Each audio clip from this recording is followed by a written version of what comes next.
This video is brought to you by catbeast.com. Design your own custom snapbacks and hats. JD from New York, 206. It's time for Off the Script. Big Show and Ryback, Strowman and Roman. Get off my fucking TV and save me the misery. And all you fucking goons, just grab a cold beer. The man of the hour is finally here. JD from New York, 206. It's time for Off the Script.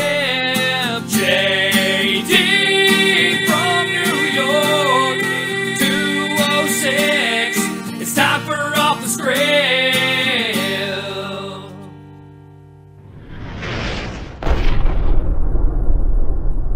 What is going on, guys? JD from New York here. Thank you so much for tuning back into the channel on this August 26th, 2017. I'm going with Conor McGregor because I want to see everybody salty when he knocks out Floyd Money Mayweather and just sends the entire sport world into a frenzy.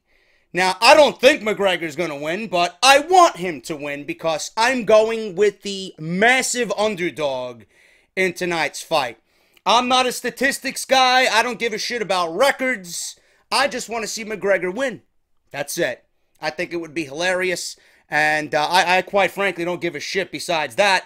I'm going to enjoy the fight tonight. I'm going to be with my buddy Sean. You guys know Sean down in Atlantic City. So for those who are watching the fight tonight, all I gotta say is be safe, have a few cold beverages on me. I'll probably be live tweeting, so it should be a good time. But I'm going with McGregor simply because I want the underdog to win, and I am an underdog type guy. Just wanted to throw that out there to you. But thank you guys so much for tuning in to Off the Script. This is episode 184, part number 2 for your Saturday morning. If you guys missed part number 1, we went over a bunch of shit. So make sure you guys go and check that out. It will be linked within this video in the annotation that you see in the top right corner of the screen. So if YouTube fucked up, if you guys didn't get it in your sub boxes, or if you just might have forgot, it's there for you. So make sure you guys check that out as soon as you're done here. If you missed my Summerslam review, Monday Night Raw review, SmackDown Live review, it's all there on the channel as well. Go check that shit out. I did not do an NXT review this week, though I did watch... I just wanted to watch for that Tag Team UK match that they had at TakeOver before Brooklyn went live on the air with the WWE Network. There really wasn't much. It was a lot of filler. It was a lot of highlight packages from TakeOver Brooklyn. We will be back with the live streaming. We will be back with the NXT reviews next week because the tapings took place on this Thursday at Full Sail University, and we're going to see the continued storyline with Adam Cole and his new Ring of Honor faction with Bobby Fish and Kyle O'Reilly as he searches for Drew McIntyre and a possible NXT World Title match. So we'll talk about all that stuff. That stuff will resume on Wednesday. Follow me on Twitter at JDFROMNY206. We are about 400 followers away from 20,000 followers. And that's just amazing to me, man, that 20,000 goons give a shit about what I say. Pretty impressive, man. So make sure you guys follow me on there. Like I said, the live streams will be back next week. If you guys want to follow me on Twitch, JD from New York. There'll be some Call of Duty stuff on there. There'll be some Destiny stuff. I do want to get that new Uncharted game as well. It looks pretty good. I've been watching some people play it. I definitely want to get into that. Bunch of other shit going to be happening on there, but make sure you guys are following the Twitch stream. If you guys want to support the show, everything you need is right there in the layout. audibletrial.com/offthescript. 30 days free service for new listeners. That includes one free audio book just for listening to Off the Script. barbershopwindow.com/offthescript. Coupon code JD17 is still active, so make sure you guys take advantage of that. And then patreon.com/JDFROMNY206. If you guys want to pledge to the channel monthly, that is the absolute best way to support what I do here, man. So everything you need is right there in the layout. Check out all my sponsors. I would greatly, greatly appreciate it. And the most important thing, man, if you're not subscribed, make sure you guys are subscribed down below and hit that bell and turn on all notifications. What we got today, man, before we get into the news and rumors, I got all my crates back to back to back. In Friday's episode, we did Pro Wrestling Crate. This is where I got that beautiful Ted DiBiase t-shirt, man. I got a beautiful CM Punk t-shirt as well, which I'll probably wear while I'm down in Atlantic City for the Conor McGregor fight. But I got my Wrestle Crate, and I got my That Wrestling Club crate. So we're going to open up, today, we're going to open up That Wrestling Club right here, man. And on the box, it said Fragile. So the reason why I'm opening this today instead of Wrestle Crate, I wanted to see, I was very curious about what was in here that was so fragile. So we're going to open this bad boy up, and if you guys want 10% off this as well, all you got to go to is thatwrestlingclub.com. You're going to fill out whatever subscription you want, and then you're going to use the coupon code JDFROMNY at checkout, and you're going to save yourself 10% off your first subscription. And then what I want you guys to do is go find them on Twitter at That Wrestling Club on Twitter, and then make sure you guys hashtag off the script and tag me and tell them that you found out about their fucking crate through Off the Script. That's what I want you guys to do, man. Thank you to That Wrestling Club for hooking me up as always. Thank you to them for being a sponsor of the show. You guys are fucking great. Let's see what's in here. Oh my God, dude. Oh God, I love these guys, man. I gotta send them a personal thank you. I don't know if they did this because they knew I wanted one. I don't know if I think they had something on Twitter. I'm not really sure. I think it was gonna be in select crates, but I'm a lazy motherfucker, and I hate going to Hot Topic. I hate going to the mall in general, but this right here, man. Look at that. I got the regular Finn Balor. I didn't have Demon Finn Balor. That is fucking awesome. Look at that. Limited edition Finn Balor pop. That is fucking beautiful, man. My God. That Wrestling Club, bro. I'm telling you right now, man. This right here, to me, it is worth the... I love pop. I'm a sucker for pop, man. I got the AJ Styles pop, and I got him to sign it during Summerslam weekend. I put that shit in a plastic case. This shit is... It's worth the whole fucking crate to me, man. I love that. I absolutely love that. And I seriously hope you guys go and support them, man. This is good shit. What do we got here? This is the fragile shit. What is this shit here? I think this is the fragile shit. Unless they're giving me barbecue sauce for my fucking hamburgers this weekend. What is this? Yeah, it is fragile. ODB's Whiskey Hot Sauce. Now, you know I'm putting this shit on something this weekend for McGregor and Mayweather, man. That's fucking great. Look at that, bro. My God, is it organic? Fucking Jake. This is awesome, dude. I love it. I love it. This I don't even want to open it yet. I'll taste it. I'll smell it. I'll do whatever I got to do when I put it on my fucking hamburgers this weekend. What do we got here? We got Teeny Mates Series 2. Now, let me see if I can open this without fucking... Oh. What's going on? Is it a puzzle? It's a fucking puzzle. I'm not going to put the puzzle pieces. What's going on here, man? What is it, Bray Wyatt? What the fuck is going on here? It looks like Bray Wyatt. Is that all that was in there? Yeah. What is this? Oh, this is a guide to collect them all. We got Bray Wyatt, and then we got John Cena, who we're going to have news on in this very episode. Teeny Mates. Teeny Mates, man. Look at that. Bray Wyatt and John Cena. There you go. And then I got a fucking puzzle piece. Look, you gotta buy more to fucking complete the puzzle. I got Bray Wyatt's face, look. And he's laughing because he can't win a fucking match. There you go. Teeny Mates and Pro Wrestling Crate. Oh, not Pro Wrestling Crate. That Wrestling Club. I got so many fucking things on my mind. Jesus Christ. I apologize. That Wrestling Club and Pro Wrestling Crate. Pro Wrestling Crate was yesterday. That Wrestling Club. Look at this. AJ Styles limited edition. Yeah. Anything AJ Styles is right up my alley, bro. Look at that. Limited edition pin. I got so many fucking pins, man. I could open up my own pin shop. What do we got here? RVD. No, this is PVD. Paul Van Dam. RVD's fat. Whatever, man. I don't know what that's a mixture of. What's this t-shirt? It's not my color. Oh, this is Solomon. This is right up Solomonster's alley, bro. This is right up Solomonster's alley, man. Mean Gene Okerlund. Look at him. Yeah. Mean Gene. Gotta love Mean Gene, man. One of the best of all time. One of the best of all time. What do we got here? Let's see. Ah, this guy's going to be at the next House of Glory show on September 29th. Venue to be announced. Big Van Vader. Look at him. Yeah. And what do we got here? This is pretty sweet here. We got a Balor card. We got Demon on one side, Balor on the other. It's pretty fucking sweet, man. I love this crate. This crate was fucking awesome. This crate was fucking awesome, dude. Let's see what the cheat sheet is. See what we got here, man. This is the heavyweight crate. Exclusive Mean Gene t-shirt.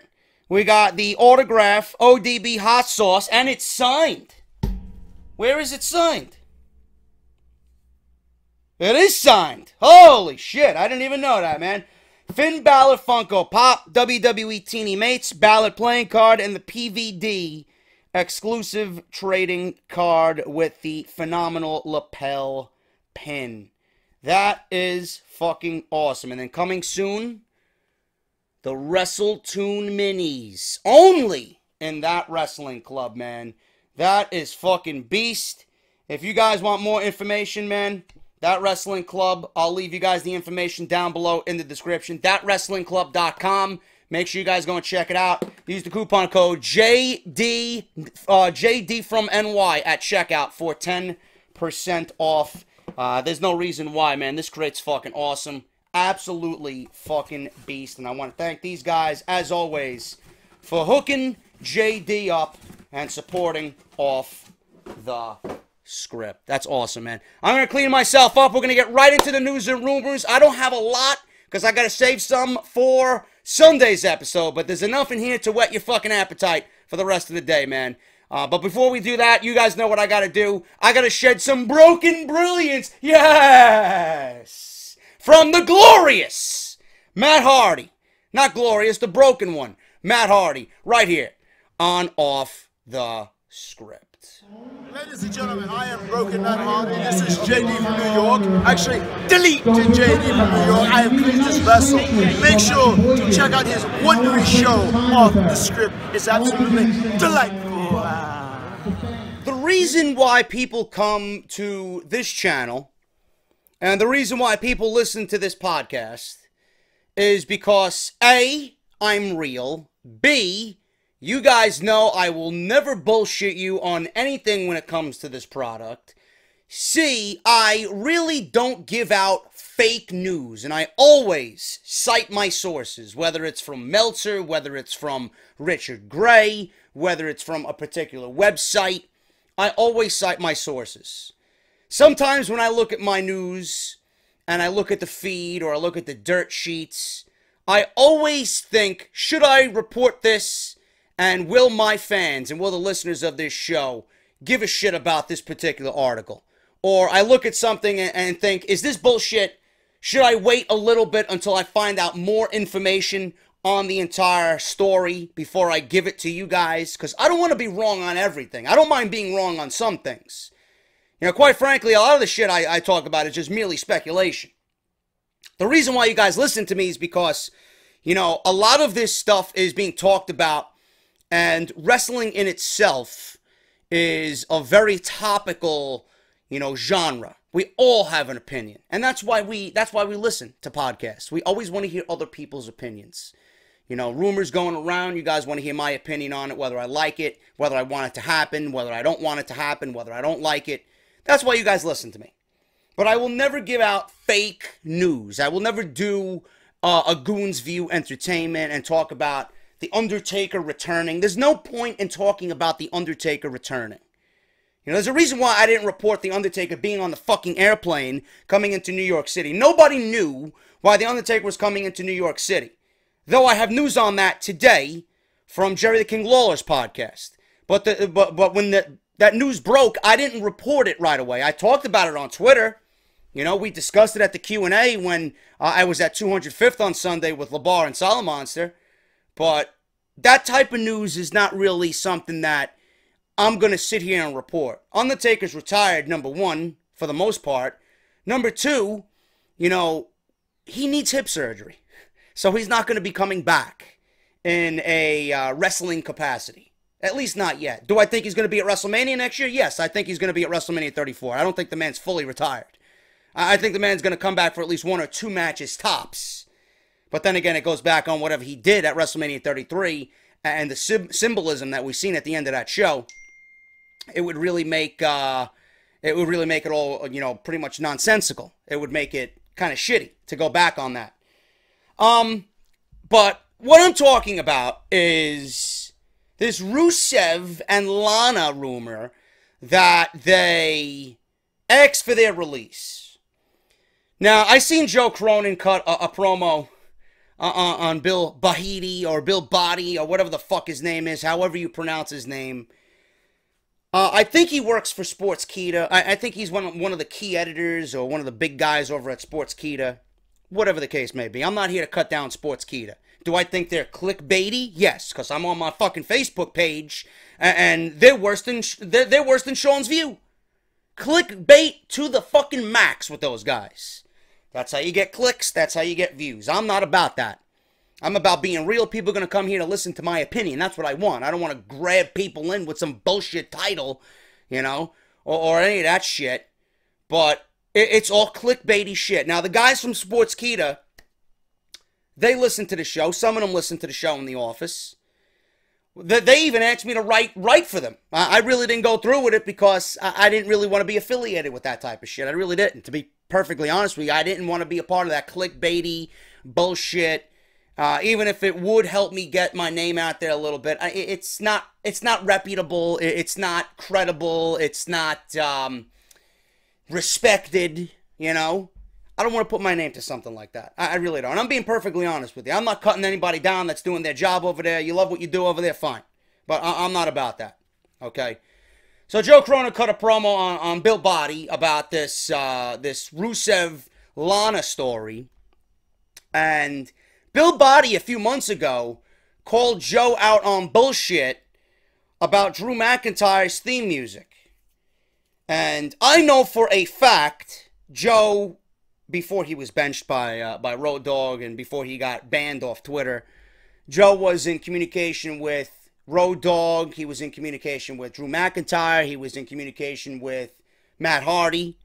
You know, he was in communication with a lot of indie guys because Joe is in and around the indies. He does shit for top rope promotions.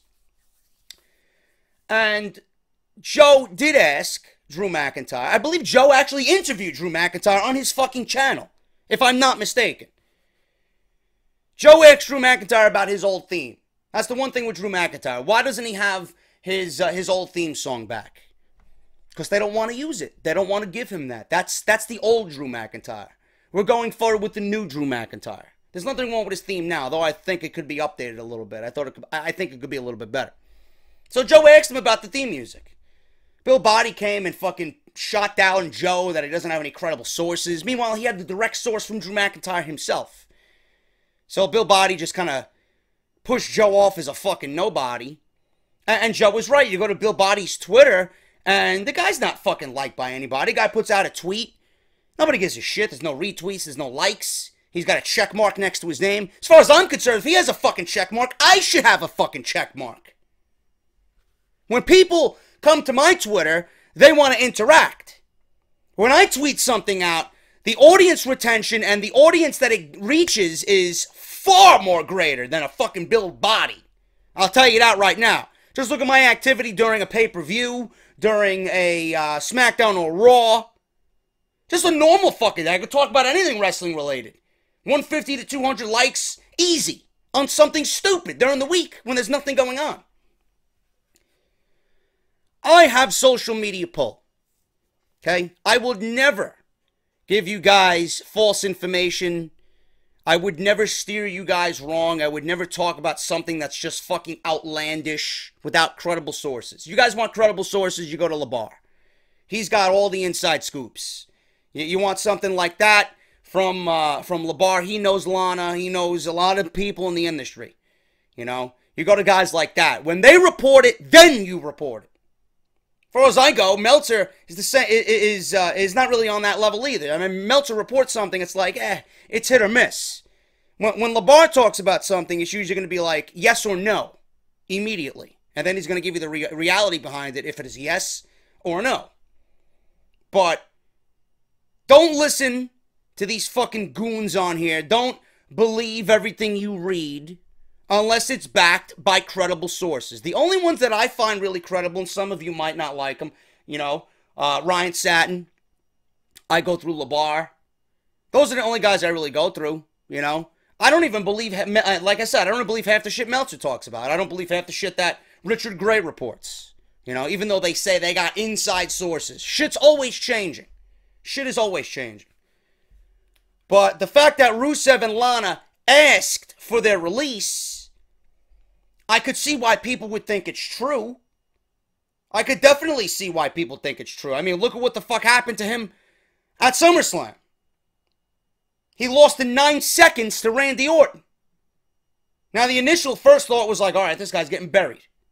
This guy's being punished for something. It won't be the first time that Rusev has been reprimanded for something. I believe there was some stupid story going around that WWE had Rusev in their doghouse because he cut his fucking hair without letting anybody know. He kind of altered a storyline by proposing to Lana. Meanwhile, he was in a storyline with Dolph Ziggler where Lana was affiliated with Dolph Ziggler per storyline on television. Then Rusev comes out and puts a ring on Lana's finger. That storyline can't go on anymore. You know?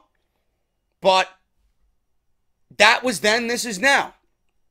We're all talking about Rusev being buried at SummerSlam in 9 seconds. Now, the original rumor that was going around was that both of them were asking for their release. Late Wednesday evening, Bill Body of the Dirty Sheets podcast reported that Rusev and Lana have indeed both asked for their release from the company. There have been rumors for quite a while now, but it seems as if all of the information is starting to leak out, and the majority of it took place at the August 15th episode of SmackDown Live. Body was reporting that Rusev had a major altercation with Creative and how he and Lana have been booked poorly. Things apparently got so heated between everyone that it took Brian James, Road Dogg, to step in and smooth things over. Randy Orton, who defeated Rusev in 9 seconds at SummerSlam, is said to be a good friend of Rusev and reportedly supports his decision to ask for his release. The rumors of Rusev wanting to leave have been swirling, but this news of getting in a big fight with Creative has just come about. Now, there was also rumors that Randy Orton is displeased about how he's been booked on SmackDown Live and that he wants a move to Monday Night Raw. As far as I'm concerned, I couldn't give a flying fuck about Randy Orton on SmackDown Live. I really don't. If he wants to go to Monday Night Raw, fine, move him over to Monday Night Raw.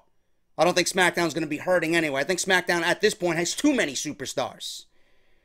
So that'll open up something for one of the younger guys, somebody that's not getting TV time right now. But it's easy to see why Rusev would want his release. Not just by what happened at SummerSlam, but everything that's happened to him since he's come back. Barely any television time, barely being promoted, thrown into a flag match with John Cena, lost, made to look like a fucking blithering idiot at Battleground, and then get thrown into a program with Randy Orton that really goes nowhere for 2 weeks, 1 week, right? Then he gets fed to Randy Orton at SummerSlam in 9 seconds. Now, the rumor going around is that the reason why there was a 9-second decision at SummerSlam is because it was supposed to come off as a fluky victory. The reason why there was a 9-second decision at SummerSlam is because this is truly going to be the beginning of this storyline. But that's the best you can come up with? A man like Rusev, the caliber of athlete, a wrestler with potential. And I'm not just speaking on my own behalf. A lot of people like Rusev. A lot of people see a lot of potential and promise in Rusev. But 9 seconds, that's the best you got for Rusev going into SummerSlam? If that was the case, I would have kept him off the card completely. That's what I would have did. And if that is the case, and you add up all the pieces that led up to SummerSlam, I would be asking for my fucking release. Because they've done nothing with him on Monday Night Raw. It seems like Rusev is nothing but a fucking punching bag. League of Nations was put together to put Roman Reigns over. He was fed to Roman Reigns. They tried to build him up in the United States title hunt again. Right after the League of Nations disbanded, he got fed to Roman Reigns. Even before that, this shit with Ziggler. Garbage. Absolutely garbage. And then they tried to build him back up. He gets hurt. They move him over to SmackDown. He comes back to SmackDown Live and challenges John Cena. Right? That should have been an opening for Rusev to go over John Cena. John Cena's back only to put talent over. That's the report that I'm gonna get into. Why Cena was moved over to Raw. So if Cena was brought back and then moved over to Raw to put talent over on Raw, why couldn't he put over Rusev? What was the reason for Rusev losing to John Cena if you're only going to move him to Raw to put everybody else over? Why not Rusev? Now, if I see that and I hear that and I read that, why wouldn't you ask for your release? So then he gets fed to Randy Orton. How is that going to go? Randy Orton hasn't won a fucking pay-per-view match since WrestleMania. House of Horrors, 3 matches with Jinder Mahal. He beats Jinder Mahal clean on a random episode of SmackDown Live before SummerSlam. He hasn't won on pay-per-view since April. Of course he was going to win. Even if it was a competitive match, of course he was going to win. I hope it's the start of a storyline that's going to put Rusev over. But do you have faith in WWE Creative on SmackDown Live? They haven't done anything right for months. And if you see that, and you see the lack of attention that Creative has paid to you, if you see your spot going to everything else, and they got nothing for you week after week after week, I mean, Rusev loses in 9 seconds. They don't book him for SmackDown Live? The show after SummerSlam? You're not going to come out and be pissed? After a fluky victory? They didn't even bother to book the guy on SmackDown Live. Of course I'd ask for my fucking release. I can see why people would think that he's asking for his release. But then Lana comes out and states that everything is bullshit. She shoots down the rumors. There were rumors flying around that Lana and Rusev requested their releases from WWE. Many fans asking if this is valid, if this is true. It appears as if the rumors are not true, with Lana herself shutting them down. This is what Lana had to say about the rumors of her and Rusev wanting out of their WWE contracts. So some random fucking goon on Twitter, did you ask for your release from WWE? Lana says, that's called don't believe the pathetic villagers that pretend that they are journalists with real facts. Ha ha ha ha. That's it. So she called everybody that's reporting this news as credible, pathetic villagers that pretend they are journalists with real facts, a.k.a. Bill Body. So then Rusev made a snide remark as well. I don't really have what he said in front of me, but he made a sarcastic remark about Road Dogg and how Road Dogg needs to save him from something. I don't know. I don't know what he said. I don't have it in front of me. But the fact of the matter is that it's all bullshit. It's all bullshit. Now, if Rusev asked for his release, why would he ask for his release and not take his wife with him? As far as I'm concerned, they're a duo. If they're going to ask for their release, they're going to do it together. You're not going to see Rusev leave the WWE without his wife. You're not going to see Lana leave the WWE without her husband. If they leave, they both leave together. But it's easy to see, or easy to at least believe, that Rusev could have asked for his release. But Lana said it herself. Don't believe everything. Now, I haven't heard anything else This was only the other half of the story I heard, and I was going to report that Rusev requested his release, and then I seen this shit, and I'm like, I'm glad I didn't fucking report this. I'm glad I didn't report it. But there you go. If I hear anything else on them asking for their release, or if this is true and Bill Body was eventually right, and Lana's bullshitting everybody, and Rusev is bullshitting everybody, then I'll let you guys know. But as of right now, it appears that the Randy Orton-Rusev storyline is going to continue into their next pay-per-view. The 9-second decision at SummerSlam was a way to build this feud up and get this feud kick-started really at a high speed. A fluky victory for Randy Orton, right? And we're going to see a program with Rusev and Randy Orton going forward. I don't know. I'll let you guys know, but I'm not really confident in anything WWE's doing on SmackDown side. They had one decent show this past Tuesday, but that doesn't mean that they're going to start getting things right. Takes consistency. But it's very difficult to look at Rusev and see why he wouldn't ask for his release. Rusev is the type of guy, to be honest with you, that if he left WWE, I think he could have a successful run in New Japan. If he wanted. I can see him go to Ring of Honor. I could see Rusev making a name for himself. He's still young. I could see him making a name for himself on the indies and being one of those guys that doesn't need WWE to be successful. You know? Look at everybody that is not in the WWE that asks to be let go from the WWE. Right? Cody Rhodes is at the top of the list. Johnny Mundo. You know, you got to respect those guys that in the fact that they don't feel the need to be in WWE. They don't need the WWE. They'd rather get things done on their own time, without being handcuffed. I think Rusev can follow in the steps of a Mundo or a Cody Rhodes and be successful on his own without needing the big corporate machine behind him. You know?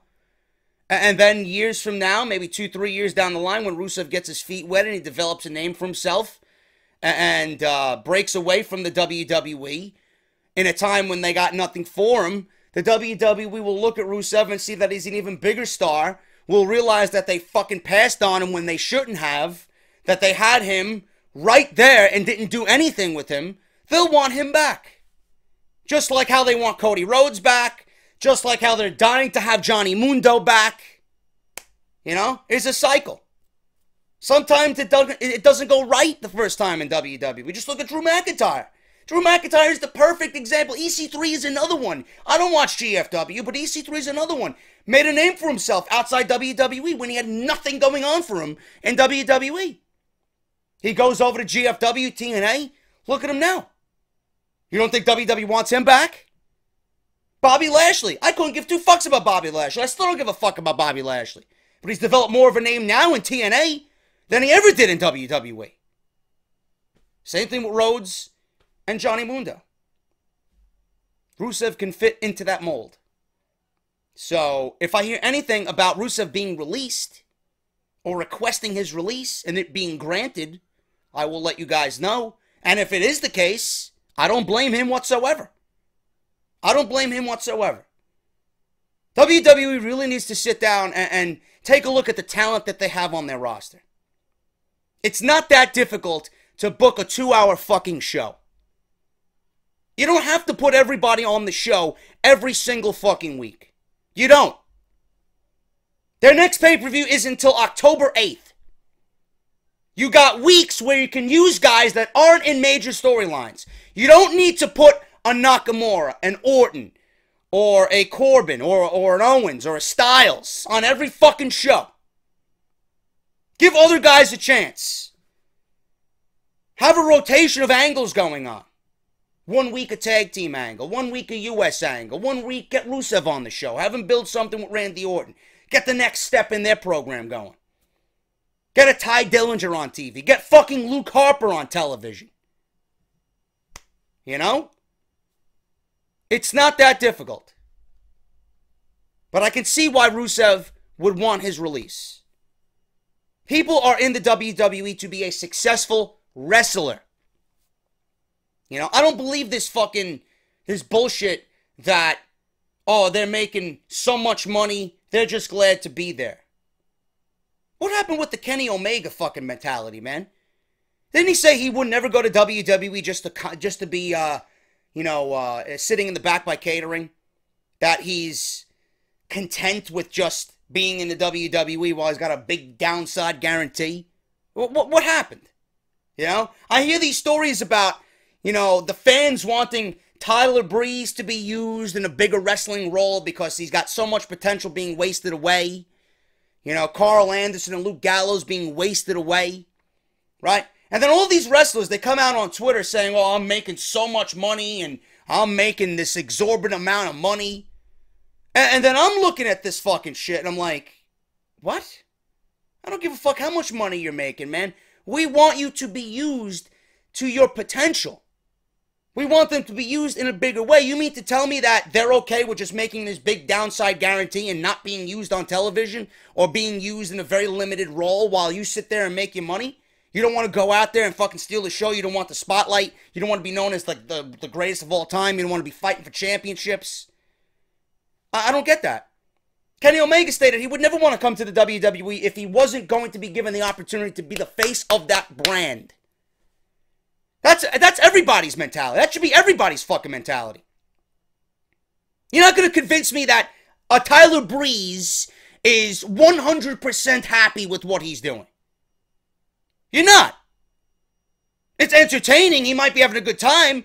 But I know for a fact that if I'm a fucking pro wrestler, I want to be out there on television stealing the show. And I want to be used because of the talent that I possess. I want to showcase my skills and ability to the world. I don't want to sit there in a fucking, in a onesie, and I don't want to dress in drag to fucking get a smile and laugh from people. I want to wrestle. I don't give a fuck how big my downside guarantee is. Money isn't everything. Being in the WWE is not everything. If I'm in the WWE, I want to be the best. I don't want to sit in the back and fucking feast on Titus's organic chocolate chip cookies, homemade. I want to be out there with big names, big crowds, with the spotlight on me, wrestling.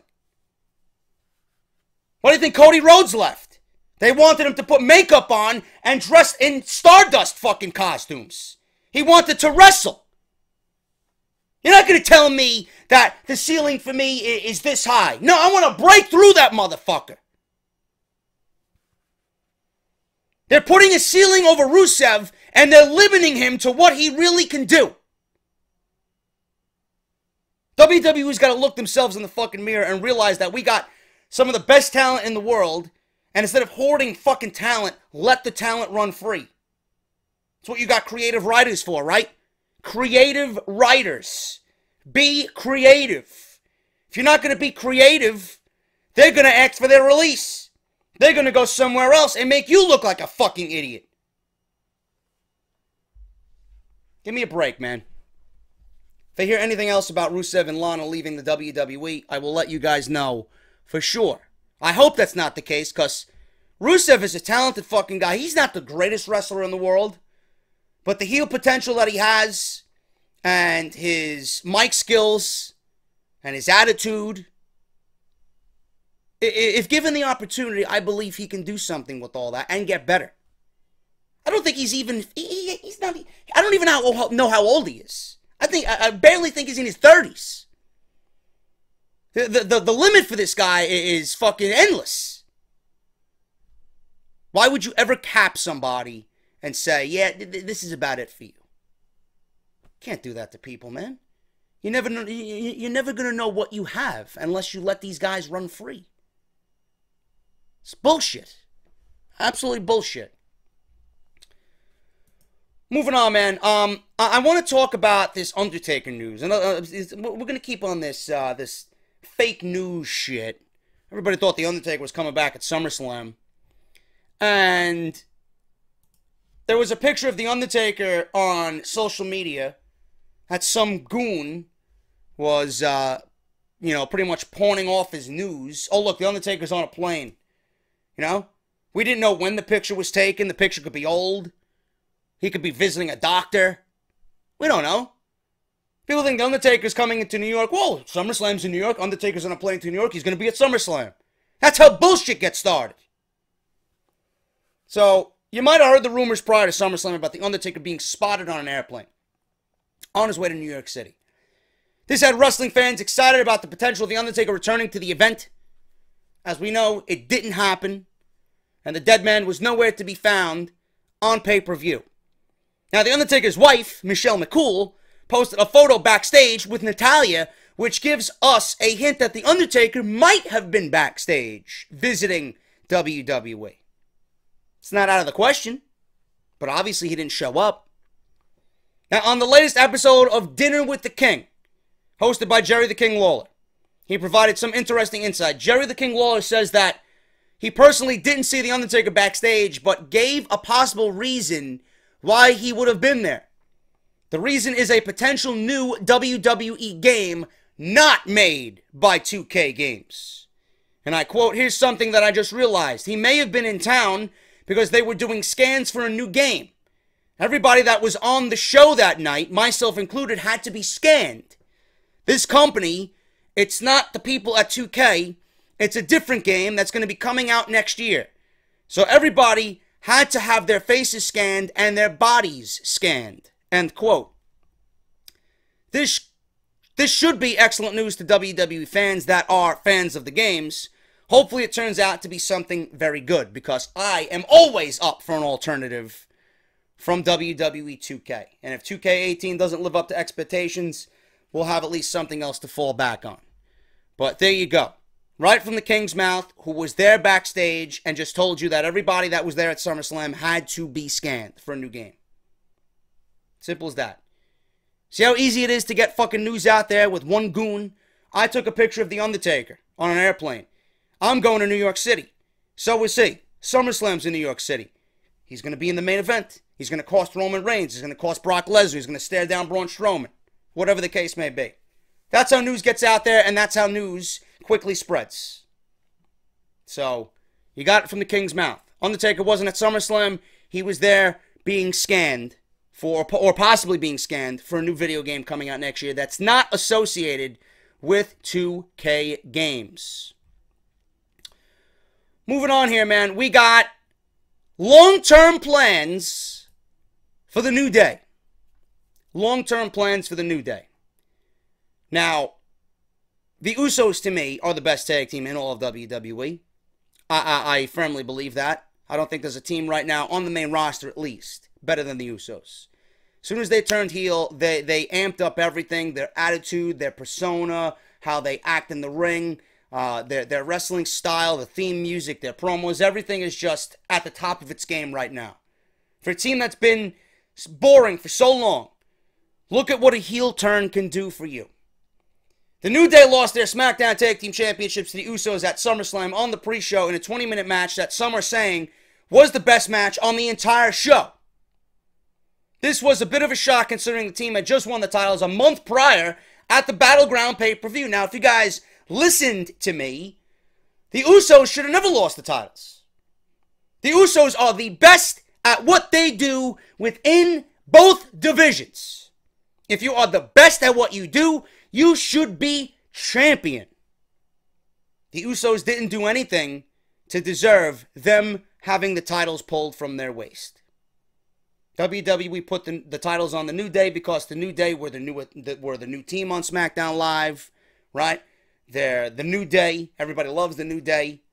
But I didn't think the New Day did anything to warrant a tag team title victory. I didn't. At least not against the Usos. Now, according to Dave Meltzer in the latest Wrestling Observer newsletter, there could be a long-term plan in place for the New Day. Meltzer says that there has been idea thrown around that not only will the New Day be recognized as the longest-reigning tag team champions of all time, but they also have the most title reigns. They will have the most title reigns when their career is over. This would mean by the end of their careers, they might end up with the most title victories in WWE history. This would help establish them as the greatest tag team in history as far as accolades are concerned. The New Day currently sit at 3 title victories. Their one reign was the record-breaking 483 days. they held the titles to break Demolition's record. They still have several title victories to go if they want to pass the Dudleys, Edge and Christian, and the Hardys. I'm going to stop right there. Seriously. A lot goes into, making a tag team the greatest tag team of all time. Records to me are really nothing. Records or the amount of title reigns doesn't mean you're the greatest of all time. The amount of titles held, title reigns, doesn't make you the greatest of all time. Everybody cites Ric Flair as legitimately, what is it, like 23 title reigns? WWE uses the number 17 or 16. I don't think Ric Flair's the greatest of all time. Is he the greatest wrestling persona of all time? Some may argue yes. To me, I think The Undertaker is the greatest wrestling persona of all time. Who do I honestly think is the greatest of all time? Who is at the top of my list? Number one, Shawn Michaels. I think Shawn Michaels is the greatest professional wrestler that, especially in my lifetime, he's my number one. Guys like Bret Hart. Guys like Kurt Angle. Guys like Mr. Perfect. That's my guy. But, you look at somebody like Bret Hart, he doesn't have all those accolades. He doesn't have the most title reigns ever. Are you going to look at John Cena? People are going to look at John Cena with 17 fucking title reigns. He's the greatest of all time? Fuck no. Fuck no. So the fact that WWE wants to make the New Day with the most title victories, they want to give the New Day the most title victories in WWE history, that still would not make them the greatest tag team in WWE history. Title reigns doesn't mean you're the greatest tag team in WWE history. Because just as many times as you won it, you lost it. And it's about who was your rival during that reign. As far as I'm concerned, the New Day in 483 days, they had no fucking competition. They held the titles during a time when WWE Tag Team Wrestling was at its lowest ever. So to cite them as the greatest tag team of all time during that 483-day reign is a fucking joke. It's an absolute fucking joke. You look at the Hardys, the Dudleys, and Edge and Christian. There weren't that many teams back then either. But the fact that you had those three teams fighting over the title week after week, month after month, in the matches that those teams put on. You're honestly going to sit here and tell me that the New Day is better than the Dudleys? Than Edge and Christian? Than the Hardys? That's a fucking joke. That's an absolute fucking joke. And I'm not taking anything away from the New Day. I'm not taking anything away from the New Day. Big E is a talented motherfucker. Kofi is talented. Xavier Woods is talented. They don't allow Xavier Woods to showcase what he really could do. He's held back. But to cite that the New Day is the greatest tag team of all time and you want to make them the greatest tag team of all time, I don't give a fuck how many title victories you give them. I don't give a shit how many days they hold the titles. Unless there's adequate competition, I don't give a fuck how many times or how many days. It's not going to happen. That's bullshit. How could you? I wouldn't even. The New Day is the New Day. But to put them in the same discussion as the Hardys, Edge and Christian, the Dudleys, how can we take the New Day seriously when WWE doesn't take tag team wrestling seriously? Look at their divisions. Yeah, Gallows and Anderson. Yeah, we can cite what they did back in New Japan, but under the WWE banner, what the fuck have they done? Sheamus and Cesaro. You got the Revival. They're not even around anymore because of injury. Then they moved them to SmackDown Live. Who did you have on Monday Night Raw when the New Day were champions? I don't even fucking remember. The Colognes? Gallows and Anderson? Yeah, some fucking threat you made them. Then you move them over to SmackDown Live. The only team they feuded with, or have feuded with so far, is the Usos.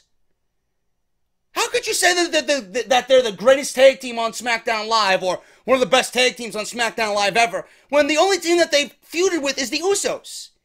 There's no competition for them. Absolutely ridiculous. This also serves as a possible explanation as to why they dropped the title so quickly to the Usos. If this is all accurate, WWE might possibly give the New Day another title win at the next pay-per-view. They might drop the titles from the Usos and bring it right back to the New Day. So we'll have to wait and see what happens. The New Day are certainly on their way to becoming one of the most decorated teams in WWE history. Yes, the fact that they're the most decorated, or at least one of the most decorated teams in WWE history. They're one of the most charismatic teams in WWE history. But to cite that the New Day is one of the greatest tag teams in WWE history? Fuck no! I wouldn't even put them in the top 15. Fuck out of here, man. Gotta be ridiculous with that. Title reigns, or the amount of title reigns that you have, mean nothing as far as being the greatest of all time. It means nothing. Fuck out of here, man. Seriously. But WWE is going to do what they want to do. They want to push the New Day for whatever reason, so be it. You ain't going to convince me that the New Day is one of the greatest tag teams of all time, you know? But they have their reasons. I don't know what their reason is. I wish tag team wrestling was a little bit more prominent on television. Then maybe I wouldn't be sitting here telling you what I'm telling you. If we had actually legit fucking divisions that the New Day could be competitive in. Who knows where the tag team division is going to go? Maybe one day we'll see Red Dragon on the fucking main roster. Maybe one day the New Day will end up beating Red Dragon and getting competition. Maybe the New Day will have a showdown with the Authors of Pain. Maybe the New Day will get into a rivalry with the Revival. You know? Maybe we'll see the Young Bucks come into WWE and challenge the New Day as time goes on and years goes on. But to call them the greatest of all time right now? Fuck no. Absolutely not. Not even close for the New Day. I want to talk about John Cena.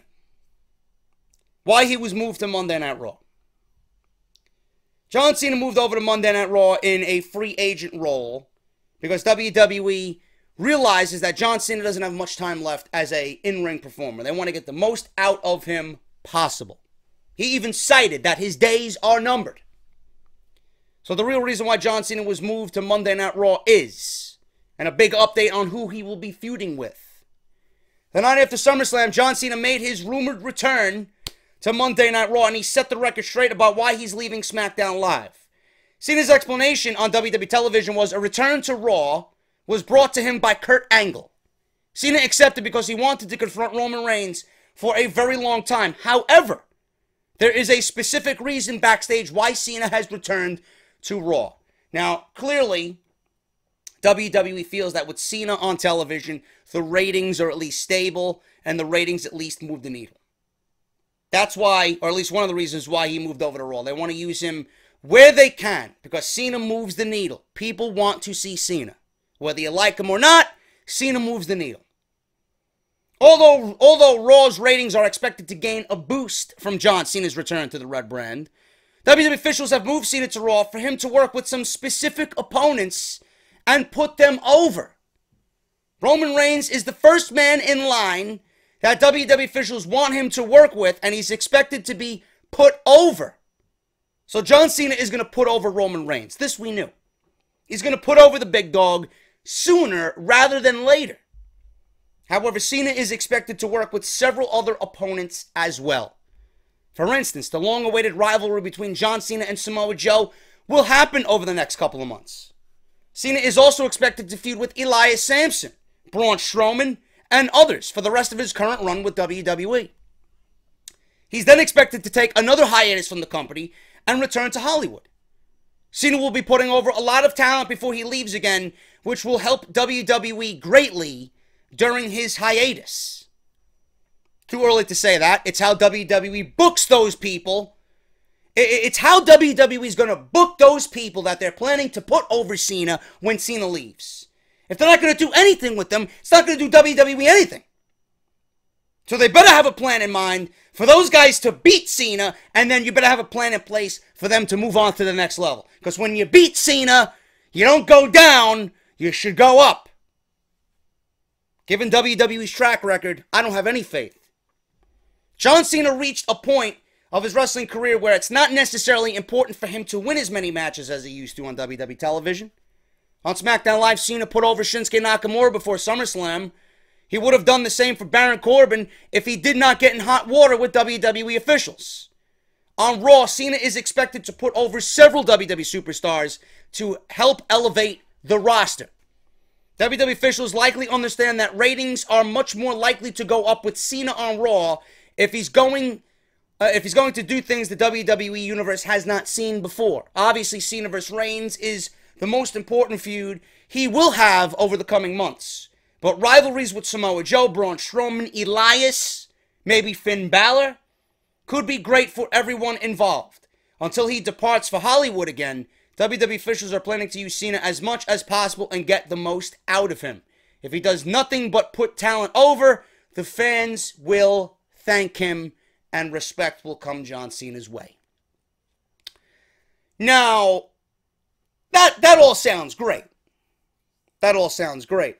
But the one thing that I'm thinking about here is WWE using John Cena and having John Cena beat guys like Strowman and Joe and Balor and Elias, leading up to that big match with Roman Reigns, making John Cena look bigger than he has in years on Raw, feeding John Cena's belly with all this talent, and then giving him the match with Roman Reigns and having Roman Reigns go over, and in WWE's mind, putting Roman Reigns over the indestructible John Cena. Now, would I be wrong to think that? Because that's my first thought about all this. You know, WWE giving John Cena all this talent, all this fresh new talent. It's like WWE having John Cena go into fucking Whole Foods and buy the freshest meats, right? And he's getting ready for a Labor Day grill. And he's got Anthony Bourdain with him because he's the newest member of Titus Catering. I don't know if you've seen that. You think I'm fucking joking around when I mention Titus Catering worldwide? Got Anthony Bourdain with you, bro. Chef Bourdain. Cena going into Whole Foods, getting all the freshest meats, right? His mouth watering. It's like John Cena is being fed the freshest fucking talent that WWE has on Monday Night Raw, simply to fucking fill his belly up and then serve him on a nice silver platter to Roman Reigns. That's all I'm thinking about.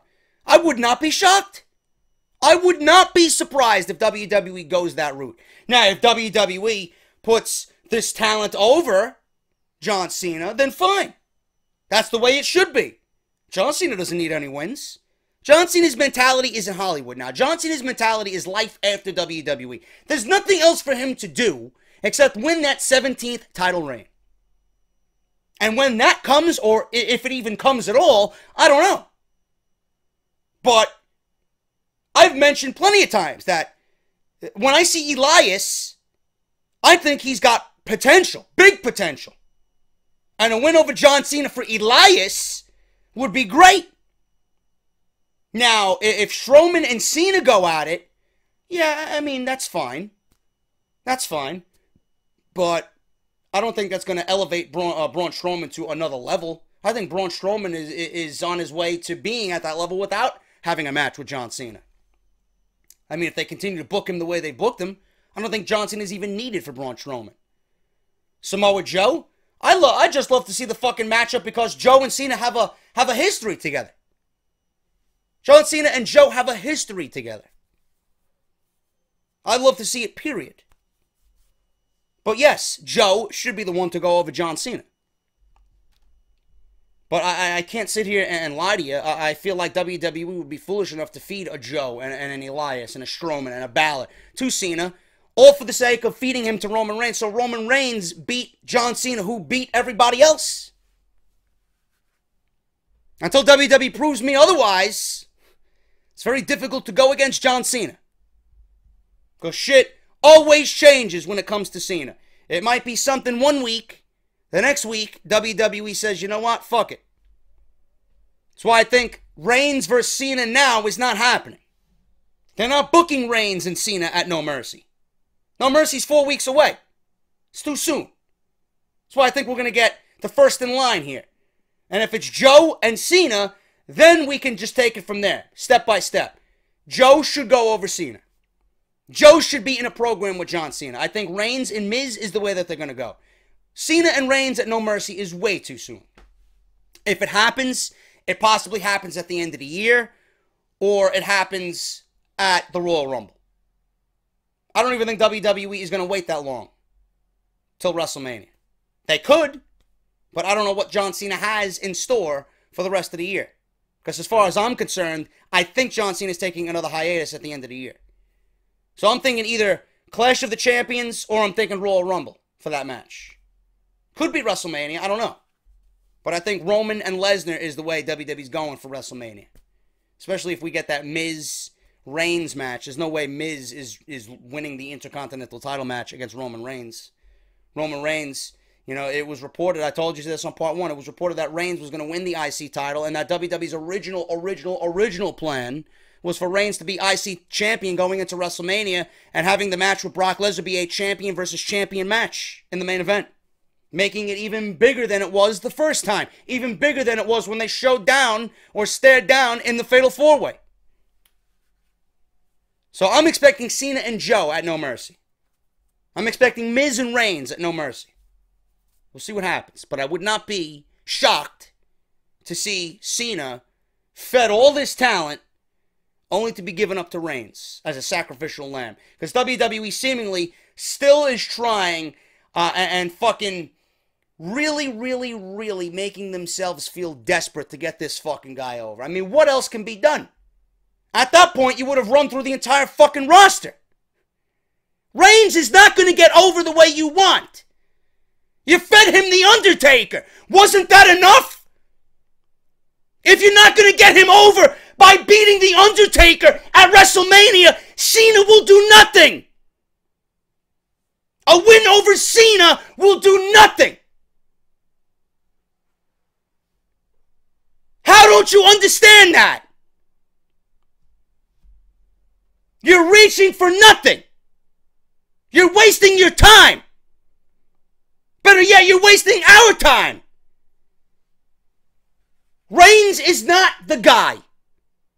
He will never be the guy. In Vince's wet dream, yeah, he's the guy. But on WWE television, he's not the guy. Fuck out of here, man. Couple more stories here before we get out of here for Saturday's episode of Off the Script. Possible main event for WWE Hell in a Cell. Why are we talking about Hell in a Cell? As far as I am concerned, if I was in charge, these themed pay-per-views would be no more. I hate the themed pay-per-views. Hell in a Cell is not special anymore. It's not special. When it goes away and then it comes back 3 years from now, 4 years from now, then it'll be special. But the fact that we have one every year on rotation because it's lined up with a certain month of the year on your WWE pay-per-view calendar, it doesn't make it special. It should only be brought out when things are really volatile for a feud, when it calls for it. Not because you want to have Shane McMahon do a fucking stunt at WrestleMania. Hell in a Cell is creeping up. Now that the biggest party of the summer has concluded, or I should say, the lamest party of the summer. What fucking party was that? Usually when I'm at a party, I'm having a good time. I didn't have a good time. You only had Budweiser, Vince. What happened? No Guinness? I'd even take a Blue Moon. On the last episode of SmackDown Live, Shinsuke Nakamura looked as though he wasn't quite finished with the modern-day failure Jinder Mahal. But he laid him out with a Kinshasa. He had previously taken out the Singh brothers too, which was, boring. It was recently noted on the Wrestling Observer Radio how it seemed weird after the Nakamura segment because they don't really have anyone else for Jinder to face. Well, whose fault is that, WWE? Whose fault is that? As far as I'm concerned, Jinder should be facing AJ Styles for the U.S. title. He would be nowhere near a world title. Brian Alvarez noted how the announcers were acting like one of these days Nakamura will get another shot at Jinder Mahal. And I quote, that's because their next pay-per-view isn't until October 8th, so there's no point in rushing this feud. Meltzer pointed out.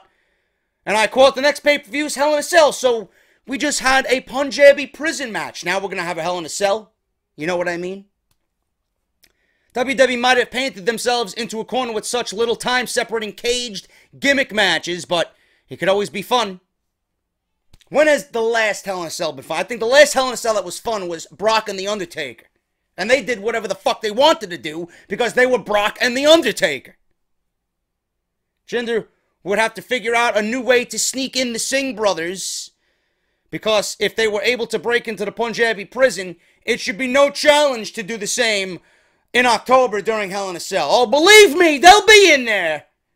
They'll be in there. They'll come from underneath the ring. They'll fucking cut the cage down with fucking bolt cutters, whatever the fuck they gotta do.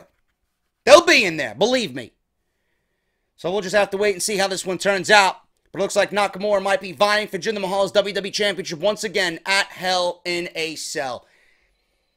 Can you look at the Hell in a Cell, the hokey gimmick that it is now, the fucking watered-down gimmick that it is? Can you picture Shinsuke Nakamura in there with Jinder Mahal? Can you picture Shinsuke Nakamura in there with anybody?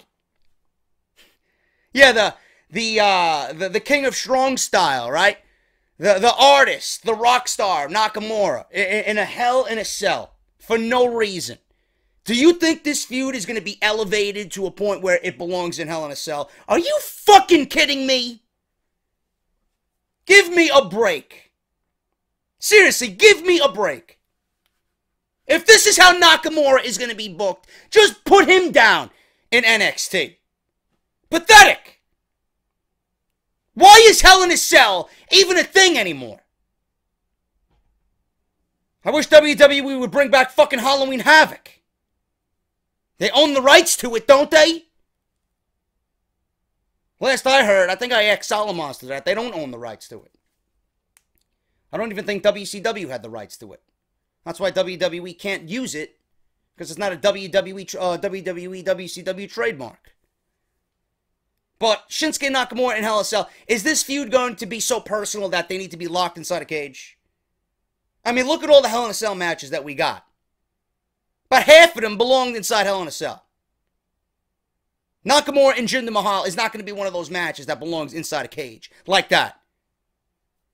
Well, I guarantee you WWE is going to, oh yes, the WWE Championship, we're going to lock Jinder away. The story is, and Daniel Bryan mentioned it on SmackDown, you can't win without the Singh brothers. So what are they going to do? Oh, we're going to lock you in a cage.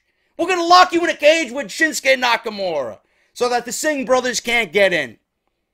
Are you meaning to tell me that you think, as a viewer, after everything that I've watched with cage matches in WWE history, that the Singh brothers are not going to be inside Hell in a Cell? You got to be out of your fucking mind. Don't insult my intelligence, please. Now, if they don't get into the cage, then I'd be shocked. It's the opposite way. You know? Modern day WWE fans, we're expecting Hell in a Cell to do its job. When it actually does its job, we're surprised. When someone enters the cage so easily, we're not surprised anymore. What kind of fucked up... That's Bizarro World. Yeah, but the Hell in a Cell is a structure, is a great gimmick, right? It's such a demonic structure. How can it be a demonic structure when everybody finds their way into the fucking cage? So fucking stupid. I wish they'd get rid of it. It doesn't need to be on the WWE calendar. And this feud, more so out of anything that we've seen recently, does not belong inside Hell in a Cell. It's going to be a fucking joke. Gonna be a goddamn joke. Finally, guys, I want to end it with this.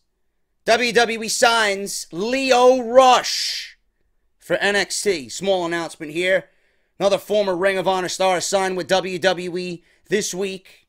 They have announced that 22 years old, Lio Rush, has signed with NXT. They call it a blockbuster signing. Rush has started training at the Performance Center in Orlando for weeks. There have been rumors about him making the jump to WWE. Earlier this month, he made news when he no-sold a powerbomb spot at a CZW show. There were many fans and wrestlers on social media that were not happy about the spot. With that said, he is an incredible athlete, and he will be a great addition to NXT. About the blown spot, I seen the blown spot.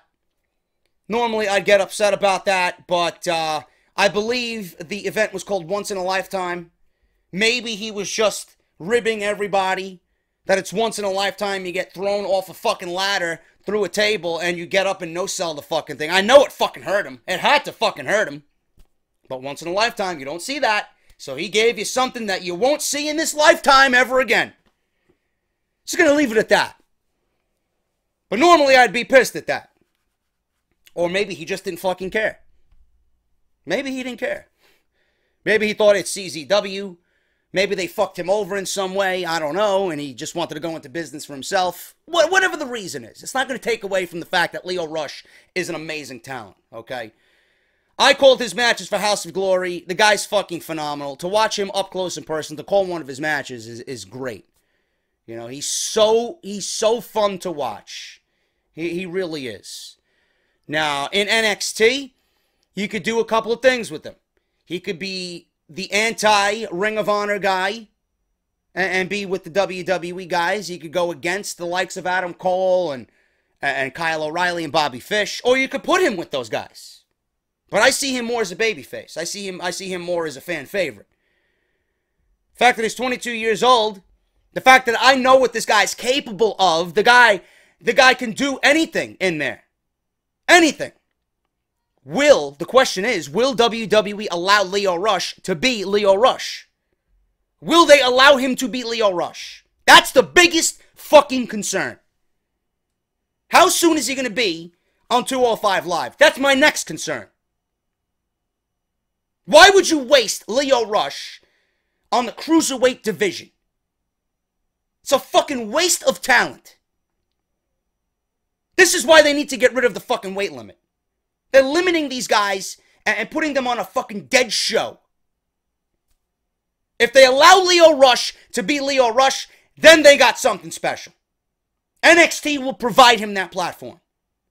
But when the time has come, he's not going to be down there forever. What the fuck are they going to do with him? You think Lio Rush? I rushed to the forest to eat some wood. That's the only thing he's rushing for. Vince McMahon, he's rushing to fucking Roman Reigns' belt so that he can unhook that motherfucker after a long night. Fuck out of here. If they allow Lio Rush to be Lio Rush, WWE's got a fucking amazing talent. If they're going to handcuff this guy like they did everybody else, then it's a waste. I know what the guy can do. I know what the guy can do. You guys who watch Ring of Honor, you guys who've come to the House of Glory shows and seen him in matches with Ken Broadway and Anthony Gangone, you know what the guy can do. Don't handcuff him. And if they do bring, which we discussed on part 1, if they bring a mid-card title to NXT, and Lio Rush isn't really vying for the world title, that's a perfect opportunity right there for Lio Rush and guys like Lio Rush. I could see Lio Rush challenging for the NXT Championship. I certainly can. The matches that he would put on with everybody at the top of that fucking card, he'd tear the fucking takeover roof down, whatever city that they're in. Great signing by WWE. I can't fucking wait till he's on television. And the fact that I got my own personal feelings about it. The fact that Lio Rush is now a WWE talent, and I've called some of the best matches that he's probably had all year on the indies with House of Glory. The fact that he's going to be on NXT, and I'm going to be looking at him, I'm like, yeah, motherfucker, I called his matches. Me and Shapiro called his matches. That's fucking great. That's a good feeling. Happy for him, and hopefully NXT does right by him, because they got a superb talent in Lio Rush. That's off the script, guys. Thank you so much. Tomorrow, we're going to have news on Baron Corbin in the doghouse and added to his hot water with WWE officials. He was involved in a backstage altercation with John Cena. Now, whether this is true or not, I don't know. You know how these dirt sheets are, but Baron Corbin involved in a major backstage altercation with John Cena. So that's added to him being in the doghouse. Also, NXT Tag Team Division. What's going to happen to the Tag Team Division following TakeOver from Brooklyn? Asuka injured during TakeOver. What's next for Asuka? We got Triple H. The question, when Vince McMahon asks for a talent to the main roster, when Vince McMahon asks Triple H for talent to be moved to the main roster, what does Triple H say to Vince McMahon? Also, we got news concerning the John Jones. I'm going to give you my opinion on John Jones and Brock Lesnar. All that, plus so much more on part 3 of Off the Script. I'm getting out of here, man. I'm fucking exhausted. Thank you guys so much for everything. If you enjoyed the video, hit that thumbs up. Let's strive for 1,500 thumbs up on Off the Script. Make sure you guys check out the sponsors. Follow me on Twitter at JDFROMNY206. Hit that subscribe button down below and let me know what you guys are thinking about everything here on Off the Script. Thank you guys so much, and I'll see you right back here for part 3 on Sunday morning. I'll talk to you later.